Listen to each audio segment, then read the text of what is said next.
Hey, welcome back, gamers, to Age of Empires Castle Siege, a game I've been playing off camera for a while, and something I wanted to get on and do an episode on, as one of my clan mates, Chatty Oak, needed a little bit of help with his tactics, and so I figured I'd make a video, as this might also help you if you're playing Age of Empires Castle Siege. He said, I lost another attack, I dropped down to 7th, I need help, advice, some kind of strategy, my game is off like a hassle, and then some expletives. And I offered him a couple pieces of advice, but we're going to go through some of these games and look at them and give you a better idea of what I'm talking about. But one of the things I said was provide better cover for ladder invaders and trebuchets. Second was prioritize taking out any guard-creating units. And then third, speed up your scouting and initial attack on defense troops. And just get on the walls a little bit sooner. As I noticed in his game, which I'm about to show you here, he is a little bit slow on the attack and makes a couple of mistakes here and there too. So let's go ahead and take a look at Chatty Oak's game that he had a problem with, and we'll go ahead and analyze it. Talk a little bit about what he could have done better, too. So here's Chatty Oak's castle. What we want to do is we want to look at his last attack, the one that he had lost. We can go over here to attack log, and then down here where he had fought Bipin Shetty. So we'll go ahead and replay that and see exactly what the situation was. Now, I've already watched this game once to give him a little advice, but I figured this might help you too. Now, if you're new here to Age of Empires Castle Siege, this is a free game on the Microsoft Network or on Xbox, so you can get that. So you'll see that he's doing some general scouting with the basic troop in the game. And that's a good strategy to try to find fire traps, as it'll normally take out your units pretty quickly. So we did that up on the northeast side, and now we're kind of waiting to see what he does next. We're already now below 4 minutes, and so we're killing a little time here. Now, for whatever reason, on the south-west side, he's decided to launch his pikemen, which are an anti-mounted unit. And I think he's also scouting out for fire traps and stuff, but he's a little bit far away, so the idea, I guess, is he's drawing his defense troops away from that side, so maybe he can start attacking up on the northeast side, but I guess it's not really working. I don't see him attacking up there yet. So he's popping his pikemen down to take out these initial wave of knights. Seems to be working okay. Now he's got some ground troops he needs to worry about, as those will usually counter pikemen pretty good. So now he's got some mounted knights to take out the ground troops. Of course, we got another wave of pikemen, and then more importantly here, we have these flame troops, which are going to be able to take down most units pretty quickly. So he needs to definitely watch out for that. They're Cherosfin, or Cherosfon, I'm not sure exactly how you spell it. But longbowmen do a good job of taking them out. He did have one unit of longbowmen, just enough to take out that threat.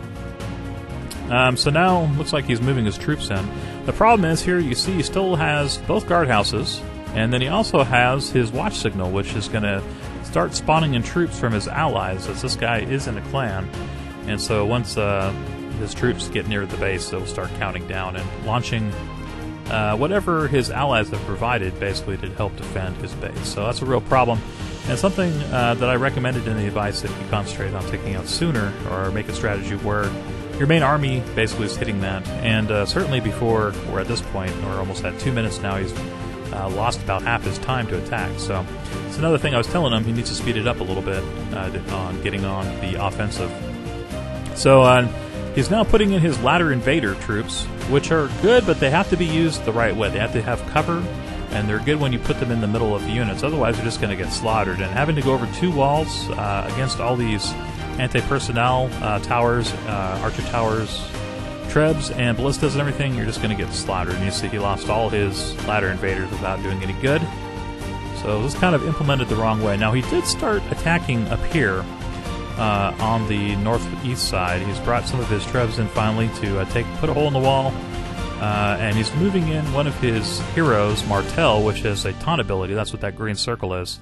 That will attract all the enemy's fire on you as long as that taunts up.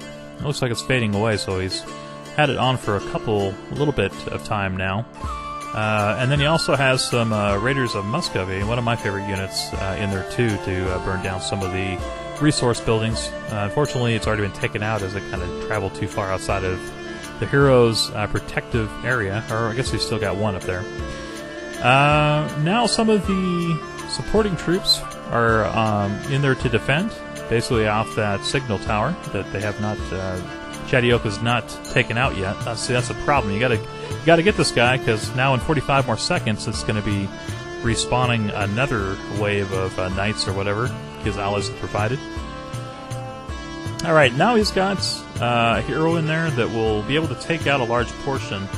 Windrich, basically, and he uses a crossbow area of effect attack. He was able to take out one ballista tower, but his hero got killed shortly after from the other ballista and trebuchet emplacement. So he's kind of in a bad spot here because he's done pretty minimal damage to the interior castle. You got to take that out, or you got to get to 50% destruction to actually get a star and win the match. If you don't get any stars, you're gonna get a defeat and lose crowns, basically. So, yep, he lost and lost his last troops there. Not necessarily a bad combination. I do like Martel and I do like Windrich. It was just kind of executed poorly, and he needs to work a little bit more on his strategy more than anything else. So, for the next game, I think I'll go ahead and show you one of mine. And this is the game I had posted to help him out a little bit with a strategy. And one that he uses here, and we'll have to see how that game goes at the end, but he said he tried my strategy and it helped him win a game, so I'm glad. But let's go ahead and take a look at that game here real quick. Now, I like to use Martel, the same guy he had as far as a taunt, and then Richard Lionheart a lot I use them. They're both level 1 heroes, so pretty accessible. You can start right away on it.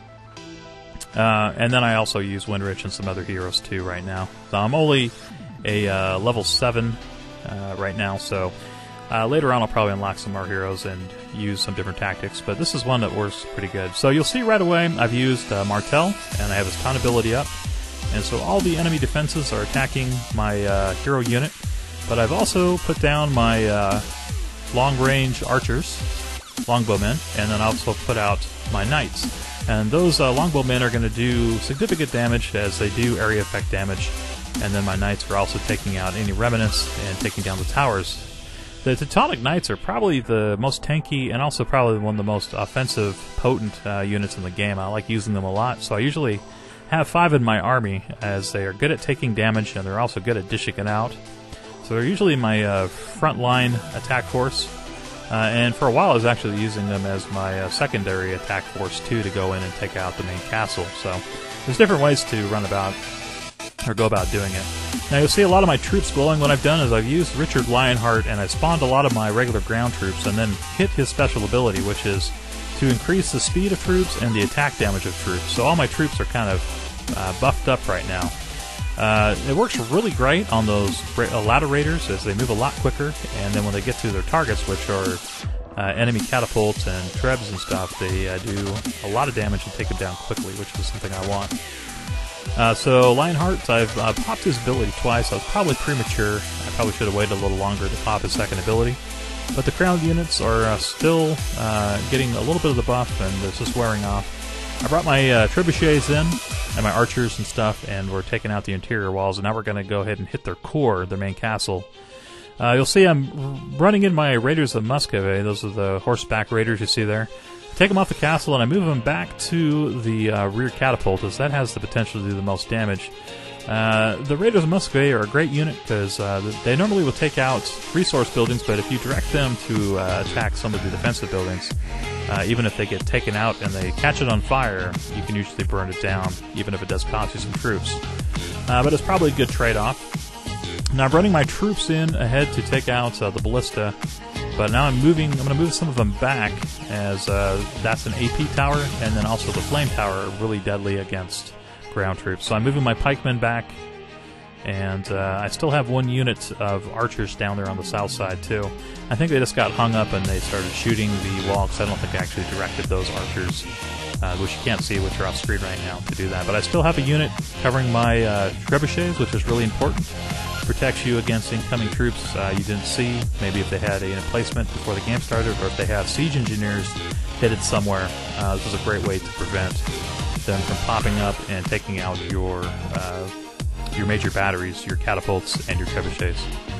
So now we're centrally located here in the enemy's keep, and I'm going to move in my remaining troops, my pikemen and my archers, to just kind of make sure that nothing happens to my trebuchets. And we're going to work on taking out these last archer towers. And once those are down, it's going to be pretty much a guaranteed 100% victory.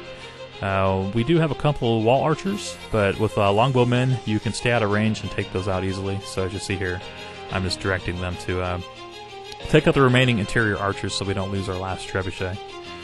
And so now we're going to move our pikemen up. We're going to take out both their buildings that will provide us with penance, so we can unlock additional special troops ourselves. And then we have their resource creating buildings over here on the far left side of the screen. Their farms, their wood, and their stone gathering areas. So those will be easy to take out. Let's move our guys in real quick. Longbowmen are really actually good at taking out buildings that don't have a huge amount of hit points, as that area effect damage really comes in. It helps a lot. We'll have to speed up the rest of this match, as it's kind of an inevitable win. But we got 14 crowns, not too bad, and a little bit of resources and stuff. That was a Martel and Richard Lionheart combination. Using a moderate amount of heroes. We used 5 Teutonic Knights, 5 Longbowmen, and then a array of some regular cannon fodder troops, regular ground troops, pikemen, and of course ladder raiders too, or ladder invaders, as they're called. Now let's go ahead and watch a game from somebody I've learned a lot from, and who is our best player currently in our clan, the Republic of Texas. His name is Nidgegrap, and he's usually got a lot of great strategies and stuff he uses. So here's a recent hunted game from him, and maybe we can learn something real quick. I usually try to watch games from this guy or a couple other people in our clan or from outside the clan. And that's the great thing about this game, is you can kind of go back and watch their games and see different defenses and different attacks they've done, and see what's worked and what hasn't worked. So right away I see Nidgegrap is scouting with his ground troops, and he's found one fire trap. So he did lose those troops, but that's exactly what he's trying to do. He's trying to find where the enemy's fire traps are, and now he's going to use his counter units, his pikemen, and then he has his flamethrowers and his longbowmen to help take out the rest of those forces along with his pikemen. Used one more ground unit, basically to make sure there's no fire traps there, and now I suspect he's going to plop down his trebuchets and start taking out the wall. One thing I like about what Nidgegrap does is he keeps all his troops kind of together, and they're all supporting each other. He has units that will take all the fire from the archer towers, which are the ground troops, and pikemen and stuff up front, and then they're covered by longbowmen and his siege units too. You see he also has advanced Teutonic Knights moving in. So the Teutonic Knights are going to be able to go in and take out some of those buildings quickly and take down walls and stuff, and also be able to soak up a bunch of damage while his range units come in behind. Now he's used a special hero that I haven't unlocked yet, but is considered one of the best heroes. It's Nevsky, who has that glowing catapult thing. They do fire damage, area effect damage to a certain area, and then he also has the Elder, Hanrad the Elder, which is that siege tower, and what he does is he gives all siege units a damage and speed boost. And so you see he has a ton of catapults, and then also has 3 trebuchets, and they're all glowing because he's used Conrad the Elder to speed up their attack and their movement speed. So it's doing wonders. Looks like he's already taken out about 30% of the castle so far, and moving all the way into the keep now. And once that keep comes down, which it should, it looks like he's got so many of his catapult emplacements right there, that will jump up and probably become a 50% here real shortly. Let's see, over on the north side, some of the resource buildings are starting to get hit with the area effect damage, and then the guard tower, too, right behind the keep there, it looks like he's aiming for smartly. Getting rid of the enemy's ability to fight back is one of the first things you should always do in a game of Age of Empires Castle Siege. Whether that is taking out guard towers or taking out watch signals, it's a good idea. So it looks like he still has some ground troops sprinkled throughout among his siege to kind of help defend against any of the siege engineers that might be hidden around, but so far so good. And we only have a couple more towers now that he has to worry about. He has that one ballista tower right kind of on the center of the screen by those ground troops. But he's moving 2 of his trebuchets in to take that out. And then on the other side, he's just taking out the anti-personnel tower. And his catapults are cleaning up the extra wood from those mills. So looks like it's almost going to be a guaranteed 100% victory here at this point. You know, that tower up north will probably be easy pickings too, as he still has an absolute ton of siege. He's got, 3 of his trebs left, and it looks like from here at least 4 of the catapults. So pretty much guaranteed victory. I'm going to go ahead and speed this up too as we just watch him finish up this last little bit of buildings. He's still got his ground troops and one of his heroes, it looks like, too, taking out some of that. So that was an easy victory for him, and he collected a pretty good amount of resources, although he only got 8 crowns from that, so it wasn't necessarily a very challenging match for him. So anyway, that is Nijkrap's castle. It's got a lot more walls and a lot more things, and we'll talk a little bit more about the strategy maybe in a future episode if you guys are seeing some more of Age of Empires Castle Siege. Age of Empires Castle Siege is a free-to-play game, but there are, of course, premium things you can do, like buy more crowns and stuff to make things go a little quicker. But you don't necessarily ever have to buy anything. One of the sales, though, I did pick some up. So anyway, it says, Chatty Oak says here that basically by implementing some of my tactics, he was able to win this match and probably wouldn't have otherwise. So let's get into the game here and see what he did to correct his tactics and come out with a victory instead of a loss. So it's taken a little time, it looks like, for him to get started. While we're waiting, I would ask you guys to go ahead and give me a thumbs up and leave a comment below. I'd appreciate that. Looks like now he started at the south side by attacking the guard towers and then also putting troops on the watch signal and the other guard tower. So that's probably a good strategy, but I normally wouldn't divide my troops up. In this case, I might have made an exception too, as it's really important to take those units out quickly so they don't respawn. So he went ahead and he spawned Martel and used a special ability as Taunt to keep all the troops on him and all the defenses hitting him so he doesn't lose a lot of his troops.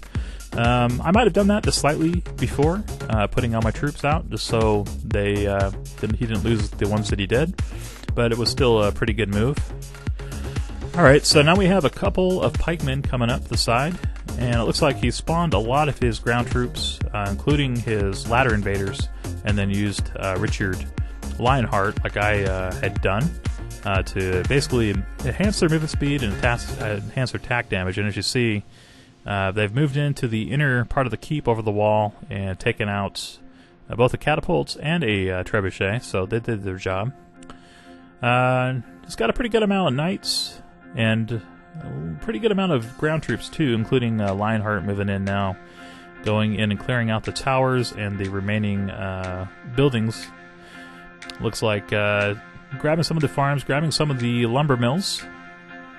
So we're at 23% right now, just the top corner right there taken out, and now he has free range to bring in his trebuchets and take down that castle as long as he gets that ballista out of there, which he just finished off without any problem. So he still has Martel, which is a real beefy hero, and I guess he's just opening up the walls in case his heroes or knights want to move in and take out the rest of those buildings. Looks like, though, he took his knight down, and he's going to try to take out that catapult while his trebuchets take out the main castle. But unless something catastrophic happens, he should get a victory here, because as soon as the castle goes down, you have 1 star, and with 1 star, it's a win, and you should gain crowns instead of losing them. So it looks like he has no real issues here right now. He does have the hero, too, to cover his trebuchets in case he runs into trouble. Alright, so he took out the inner castle. He got the treasure chest, which basically just gives you extra resources and stuff at the end of the game for getting that accomplishment done. Alright, the ballista took out his hero, and now he's moving his trebuchets up north. Looks like to try to take out that ballista and then take out the rest of those resource buildings. Not sure that's a good move, because they're so slow that just like you see here, he's going to get his trebuchets taken out one at a time. So it's better to kind of keep them back and just take out their remaining resource that you can until you get into range of the ballista. So he got a victory. That's good. And using kind of a similar strategy to what I have, a little bit different troop composition, but I'm glad that I was able to help out. Go ahead and send a message real quick, just saying that I'm glad I was able to help. And one thing I would recommend too that he do is give a little bit more consideration for range units like archers. I really like the longbowmen in this game, as that area effect damage will be able to take out like entire platoons of troops at once. And take out buildings pretty easily too when they're masked. So I usually always keep longbowmen because they have the best range, and even though the stats say that they don't do as much damage one-on-one, when you see that it says area effect damage, that means that one damage mark is happening to all the troops around it. So when they're pooled, they're basically the best ranged archers in the game. So I'm just telling, hey, you might try upping your longbowmen a little bit in your next game. Anyway, guys, that's going to do it for this episode. Thank you so much for checking out this Age of Empires Castle Siege special, and let me know if you like this. If you're new here to the channel, too, please subscribe. I'd always appreciate that. And come back. We might do some more Age of Empires Castle Siege if you guys like this series. It is a free-to-play game on the Microsoft Network and on Xbox, so check that out. And I'll see you guys in my next episode. Later.